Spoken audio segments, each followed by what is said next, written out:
नमस्कार. Home Minister co powered by New Pond Starlight Bisk Farm आणि Gold Winner refined cooking ऑइलच्या या भागामध्ये मी आदेश बांदेकर आपल्या सगळ्यांचं मनापासून स्वागत करतो. सिद्धिविनायक पार्क बिल्डिंग, लोकमान्य नगर, पाडा नंबर 4, ठाणे पश्चिम या ठिकाणी आपण आलेले आहोत आणि इथे राहणाऱ्या अस्मिता प्रफुल्ल पाटील या वहिनींना आज भेटून त्यांच्याशी संवाद साधणार आहोत. पाटील कुटुंब काय म्हणते ऐकूया. चला.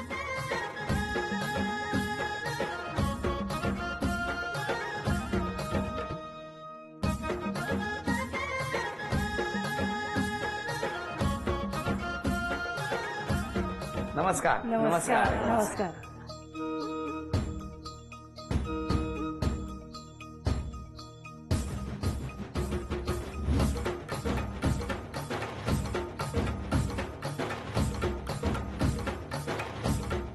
घ्या उखाणा घ्या.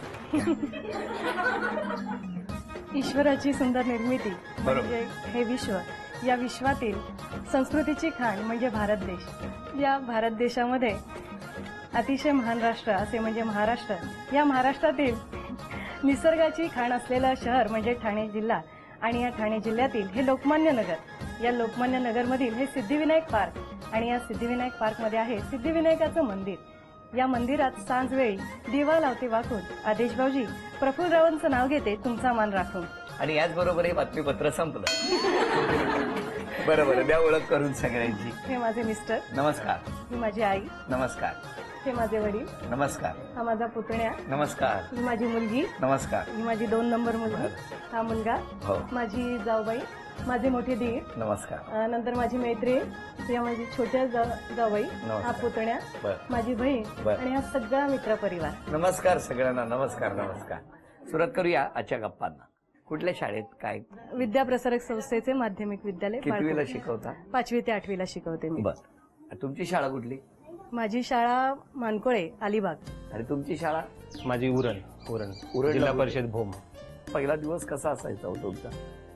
पहिला दिवस असं सांगता येत आठवत नाही, पण कशी घरी कामं वगैरे करून शाळेत जायचं आपलं जिल्हा परिषद. कसलं काम करायचं तेव्हा? आम्ही भात शेती वगैरे शेती करतो. बरं, अजूनही करतो आम्ही. किती लांब होती घरापासून म्हणजे शाळा? 1 किलोमीटर. 1 किलोमीटर. मग कसं जायचं तुम्ही? तेव्हा काय पायी चालत आणि आपलं इथे खांद्यावर वया घेऊन जायचं. काय वेगळं होतं ना सगळं. दप्तर नव्हती. आणि मग तो रबर वयानं लावायचा. आणि तुमची शाळा कुठे होती? माझी शाळा खरं म्हणजे पाहिलं तर एक शाळा नाही सांगता येणार, कारण आई वडील दोघेही जिल्हा परिषद शिक्षक, त्याच्यामुळे बदल्या नेहमी होत जायच्या. त्याच्यामुळे माझं अगदी लहानपण KGचं शिक्षण मुरुडला झालं. त्यानंतर मग आम्ही कापडे बुद्रुक वर्धायनी हायस्कूल पोलादपूर इथे झालं. बरं. त्यानंतर मग रसायनीला झालं पुढचं शिक्षण. मग राहायलाच तुम्ही रसायनीला होते? हा, म्हणजे लग्नाच्या आधी रसायनीलाच होतो राहायला. बरं. मग या सगळ्या प्रवासात हे कुठे भेटले? आमचं अरेंज मॅरेज. मी म्हटलंच नाही की लव्ह मॅरेज. तुम्ही का सांगितलं तो अरेंज मॅरेज आहे म्हणून? नाही, ती सर्व प्रवास करून येऊन थांबल्यानंतर मग मी भेटलो. पण कुठे थांबल्या येऊन त्या? रसायनीला शेवटचं. तुम्ही रसायनीला गेले? तिची मैत्रीण जी आहे ती आमची वहिनी. कसं काय हो? पुरण आवडायचं? काय गोड हसताय हो. प्रत्येक प्रश्नावरती हसणं हेच काहीतरी दिसतंय. काय झालं? नाही, पुरण असं नाही. यांनी सांगताना ठाणेच सांगितलेलं, त्याच्यामुळे मग थोडं कन्फ्युजन होतं, कारण मी कर्जतला होते नोकरीला.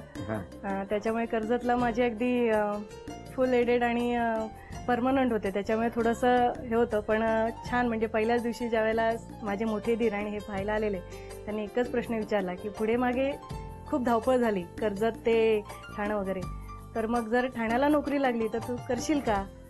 तर त्यावर माझ्या बाबांनी फक्त एकच उत्तर दिलं, लग्न झाल्यानंतर मुलगी तुमची आहे, सर्वस्वी निर्णय तुम्ही घ्यायचा आणि तिला योग्य तोच तुम्ही निर्णय घ्याल, असं त्यांनी सांगितलं. आणि दोघे एकदम खुश झाले. नाही, मला आता तुम्ही शाळेत मी विद्यार्थी असल्यासारखं मला नका क्लास घेऊ.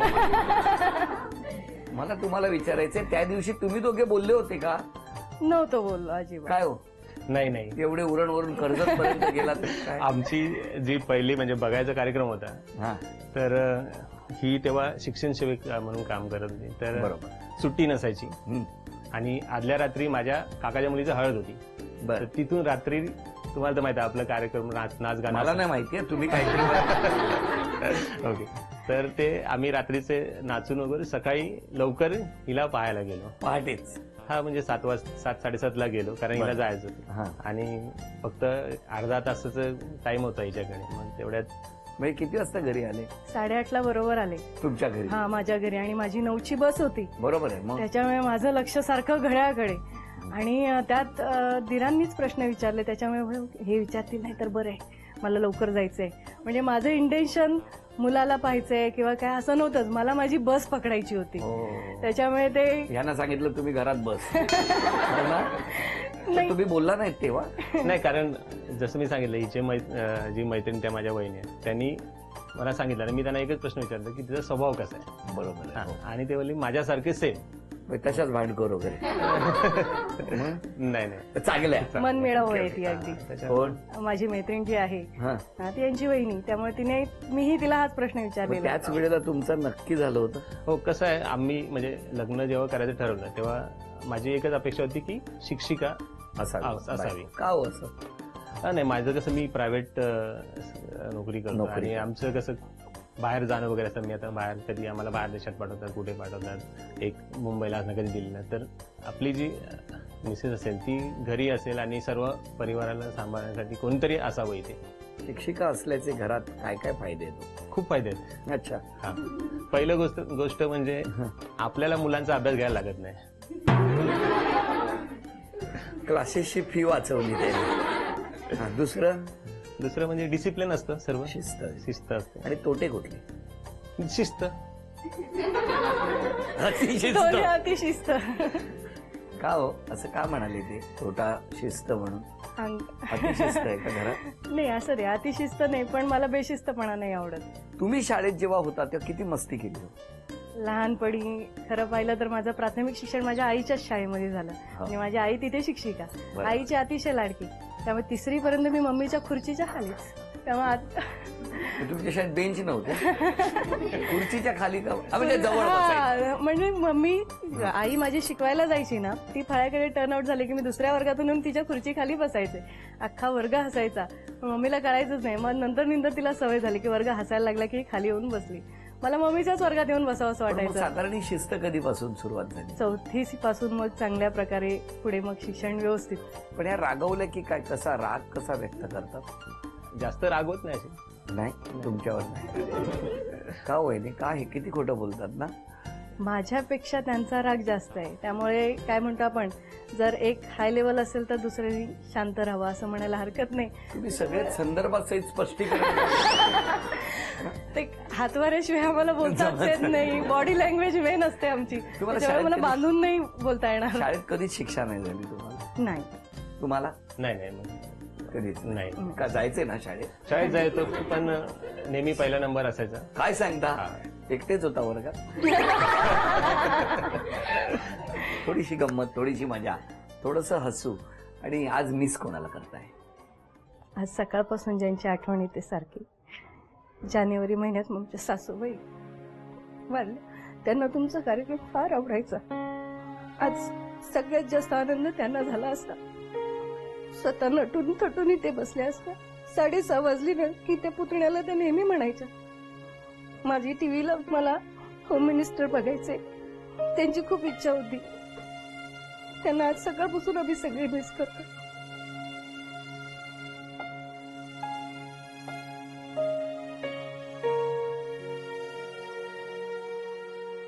हा ऊन पावसाचा खेळ प्रत्येक घरात सुरू असतो. बऱ्याच जणांची या निमित्ताने आठवण होते आणि त्यातूनच हा खेळ असाच पुढे पुढे सरकत असतो. आज सासूला आनंद वाटेल असा यानंतरचा खेळ आहे. कारण सासूबाई जेव्हा इथे बसायच्या कार्यक्रम तेव्हा त्यांच्या मनात एक इच्छा होती की माझी सून ना जरा संथपणे चालते, हो की नाही, हळूहळू चालते. काय गोड हसलाय तुम्ही, हो की नाही? असं म्हणायच्या ना त्या? काय म्हणायच्या त्या? पटापटा पटापटा आवरायचं. ते आमचं आगरी बोलायचं ना अशा ह्याच्यामध्ये. कसं बोलायचं? पटापटा आवरायचं. वा वा वा. तर पटापटा आटपायचं, हो, नाही का आपटायचं? काय करायचं? आटपायचं. चला, या पुढचा खेळ तसाच आहे, पटापट आटपायचं. मी वेळ देणार, अर्थात वेळ 1 मिनिटाची. घरामध्ये काही चिठ्ठ्या लपवून ठेवलेल्या आहेत. पहिली चिठ्ठी मी वाचणार आणि त्यानंतर त्या सगळ्या चिठ्ठ्या 1 मिनिटात गोळा करून ती अन्नपूर्णेची चांदीची मूर्ती आज घेऊन येणार का बघायचं आहे. आठवण सासूबाईंची या खेळात तुमच्यासाठी. बघूया काय होणार या खेळात. वेळ 1 मिनिटाची. पहिलं वाक्य तुमच्यासाठी, सगळे मदत करू शकतात. पाणी हेच जीवन. वेळ झपाट्याने पुढे सरकते. 10 सेकंद होत आलेली आहेत. 10 सेकंद पूर्ण झाली. मोठ्याने वाचा म्हणजे सगळे मदत करतील. 20 सेकंद झाली. शिवाजी महाराज की जय. शिवाजी महाराज. कोणी द्यायचं नाही, त्याच बघतील. खेळ त्यांनी खेळायचा आहे. 30 सेकंद होऊन गेली. लवकर. जिथल्या तिथे. वेळ बघा पुढे सरकते. 10, शिवपार्वती गजानन. 9, 8, 7, 6, 5, 4, 3, 2. अभिनंदन. चांदीचं नाणं तुम्हाला मिळालं. अभिनंदन. थँक्यू. चांदीचा कुंकवाचा करंडा मिळाला. थँक्यू. तिसऱ्या चिठ्ठीमुळे अर्थातच चांदीची ही तुळसही मिळाली. थँक्यू. आणि पटापट आटपल्यामुळे चांदीची अन्नपूर्णा सुद्धा तुम्हाला मिळाली. थँक्यू. थँक्यू. आणि वहिनींना मिळत आहे gold Winner refined cooking oil with विटा D3 यांच्याकडून ती भेट हाऊस. कसं वाटतंय तुम्हाला आज? छान वाटते. छान वाटते. पण या ठिकाणी ना काही जणांनी आरोप केलेत. पण त्याआधी बाई एक फळ्यावर सुविचार लिहा ना तुम्ही.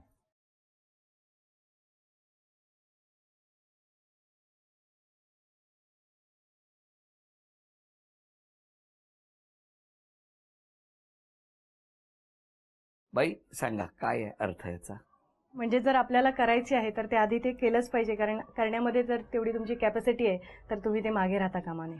मी एक एक आरोप कुठलेत ते बघतो. चालेल? चालेल. घाम फुटायला लागलाय. तुम्हाला वाटेल उन्हाळ्यामुळे घाम फुटलाय. नाही, हे आरोप येणार आहेत ना त्यामुळे. पटकन रागावता. नाही नाही कधीच नाही. नाही नाही नाही. आहे ना, मुलं हो म्हणतात. मुलांचं काय म्हणणं आहे? हा? सगळ्यात जास्त शिक्षा त्यांनाच होते. तुम्ही काय तासभरासाठी येणार आणि जाणार. हा आरोप मान्य असेल फक्त मुलांना. मुलांना खूप ओरडतात. हा? माहिती आहे ना. फार इंटरेस्टिंग आरोप केलेले आहेत ना, आणि भरपूर आहेत.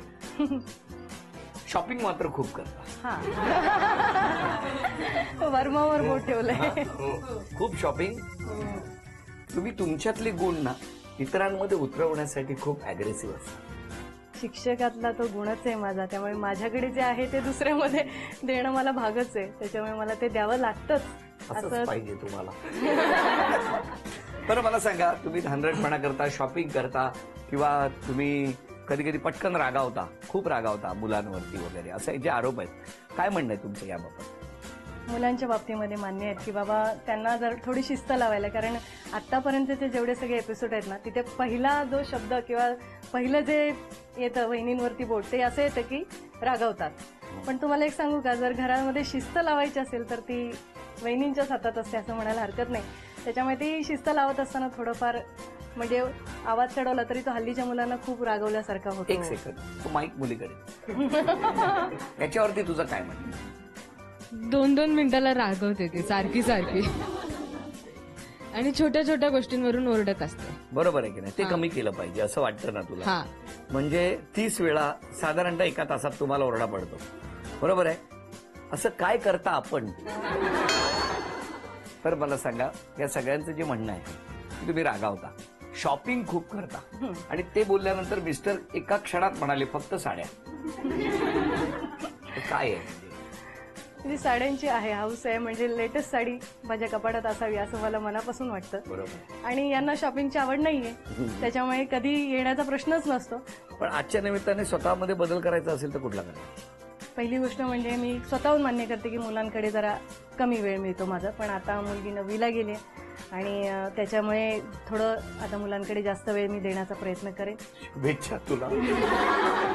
आता दर 2 मिनिटांनी नाही, आता मिनिटाला. बरं, आता तुम्ही समोर आहात. तशी नाही, ते हौशी आहे, तिला शॉपिंग करायला आवडतो. असू द्या ना. पण व्यवस्थित आहे ते, मनमिळावू आहे, आणि सगळ्यांना सामावून घेणारी आहे. जावई जावई चांगले आहेत, म्हणजे मुलासारखे आहेत. अजून कोण बोलणार तुम्ही सांगा. अस्मिताताई माझी मोठी जाऊबाई, आम्ही दोघी एकाच दिवशी एकाच वेळी घरात आलोय. काय सांगता, एका मांडवात लग्न झालं होतं का? हा, अच्छा. दोघींची सोबत लग्न झाले. मग? आणि पप्या दादा माझ्या भावासारखे आहेत, म्हणजे खूप लाड करतात आणि तिला त्याचा कधीच विरोध नसतो. बरोबर. आता अजून कोणी? मी यांची छोटी जाऊ. ऍक्च्युली ह्या दोघांकडे बघून मला नेहमी असं वाटतं की हे एव्हरग्रीन कपल आहे. मी त्यांना नेहमी असं म्हणते, इनफॅक्ट पप्पा दादांना पण. माझ्यासाठी हे दोघेही बहीण भावांसारखे आहेत, मोठ्या. हे जसे नेहमी हसत राहतात तसं नेहमी हसत राहा.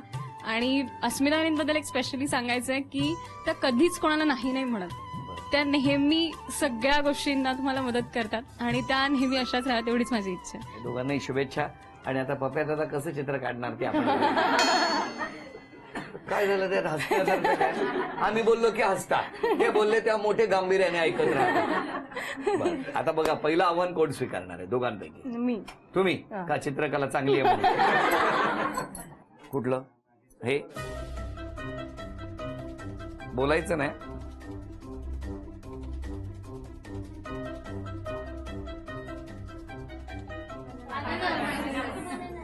चला, अभिनंदन. हे 500 रुपयाचं बक्षीस तुम्हाला मिळालं. थँक्यू. आता दोन्ही आव्हानं तुम्ही इथे आहे, तुमच्यासाठी आहेत.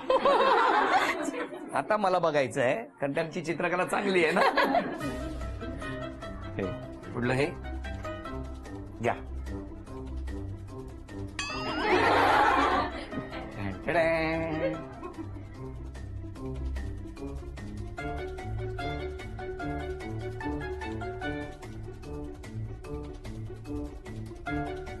अप्रतिम चित्र काढलंय. मी तुम्हाला सांगतो, ह्यांच्यासाठी एकदा टाळ्या वाजवा, जोरदार टाळ्या वाजवल्या. आता बोलू नका. 5च जणांनी सांगायचं हे काय आहे. एक मिनिट, जवळ पोहोचलाय तुम्ही. Very good.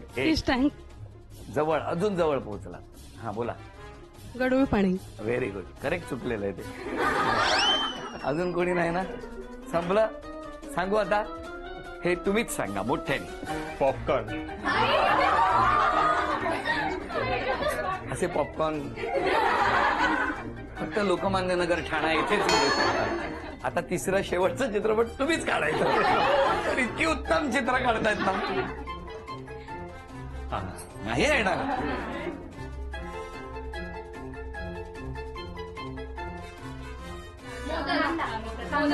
मोदक. तो मोदक कोण बोललं? तुम्ही मोदक. अभिनंदन. द्या 500 रुपयाचं बक्षीस त्यांना. अभिनंदन. खूप छान. अभिनंदन. तुम्हाला शुभेच्छा. पण पॉपकॉर्न जे होते ना, ते फारच टेस्टी होते. मला तुम्हाला विचारायचं आहे की भविष्यात जर संधी मिळाली तर अशी कुठली गोष्ट आहे जी तुम्ही नक्की कराल? आम्हाला दोघांनाही वर्ल्ड टूर करायला म्हणजे आवड आहे, त्यामुळे वर्ल्ड टूर करण्याची इच्छा आहे. बरं, जर आणि संधी मिळाली तर नक्की करू. तुम्ही काय करणार जर संधी मिळाली तर भविष्यात? अशी तशी तिची कोणतीच अशी इच्छा नाही अशी, म्हणजे पण माझ्याकडनं तीच म्हणजे काय? तिच्याकडे अपेक्षा आहे की तिने जो तिचा PhDचा अभ्यासक्रम बाकी राहिलाय तेवढंच तिने पूर्ण करावा अशी माझी इच्छा आहे. प्रत्येक परीक्षेचे फॉर्म भरतात, परीक्षा मला द्यायला सांगतात. स्वतः कुठल्या परीक्षेला बसत नाही. आपला गुणधर्म कामाला लावणे हा एक. मी काय म्हणतो, तुम्ही का नाही एखाद्या परीक्षेला बसत? नाही, मी आता MBA ची परीक्षा देतो. वा, तुम्हालाही शुभेच्छा. आज क्षमा मागायची तर कोणाची मागा? क्षमा मागायची झाली आजच्या याला तर मी माझ्या परिवाराचीच मागेल. का हो? कारण माझा स्वभाव रागीट आहे. बर. हा, त्यामुळे कधी दुखावला. दुखावला गेला असेल तर त्यांची मी क्षमा मागेल. पण आजपासून तो रागीटपणा थोडा तरी कमी होईल का? नक्कीच हा? नक्कीच. वहिनी, तुम्ही क्षमा कोणाची मागणार? क्षमा मागायची झाली तर मग मुलांचीच मागेन मी. कारण आजपर्यंत जसं मगाशी त्यांनी सांगितलं की आई रागावते, तसं त्यांना वेळही खूप कमी मिळतो. कारण शाळेचे व्याप, त्याचप्रमाणे इतर काही प्रोग्राम्स असतात, मग त्याच्यामध्ये मुलांच्याकडे द्यायला खरंच मला वेळ मिळत नाही. पण आजपासून मी नक्की सांगते, मी मुलांसाठी वेळ आवर्जून काढणार. न ओरडता. हा? हे कंसातलं वाक्य आहे. मी आपलं स्वतःचं एक थोडंसं ऍड केलं त्याच्यात. हा बाळा, घाबरू नको. उद्यापासून थोडीशीच राग मिळाली. तर सगळ्यांना तुम्हाला मनापासून शुभेच्छा. आणि या शुभेच्छांबरोबरच झी मराठीकडून ही भेटवस्तू तुमच्यासाठी. आणि वहिनींना तथास्तू पुणे यांच्याकडून मिळते आहे पैठणी. अभिनंदन.